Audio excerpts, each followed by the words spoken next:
Trump laid out a welcome mat for Putin's tanks in Ukraine.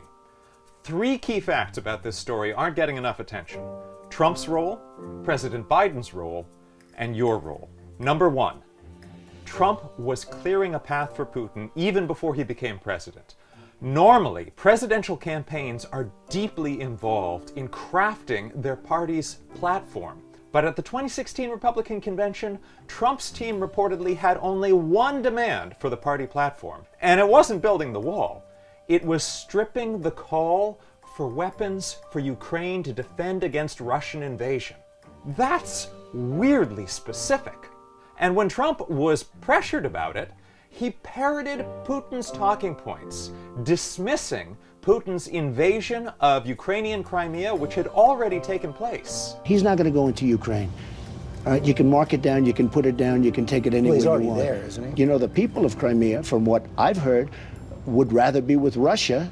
And as president, Trump made good on the platform pledge, illegally attempting to block and successfully delaying nearly $400 million of congressionally appropriated security aid for Ukraine, while he attempted to extort a personal favor from Ukraine's president. That's why he got impeached the first time. We could spend days highlighting the peculiar intersections between Trump's agenda and Putin's. But suffice to say that Trump spent his 4 years strengthening Putin and weakening Ukraine and NATO. Number two, what has Biden done? Critics are claiming that he hasn't been tough enough with Russia. But what does being tough look like? It definitely doesn't mean threatening a full-scale war between the world's two greatest nuclear powers. That's something presidents of both parties spent half a century struggling to make sure would never happen. So short of that, what can an American president do?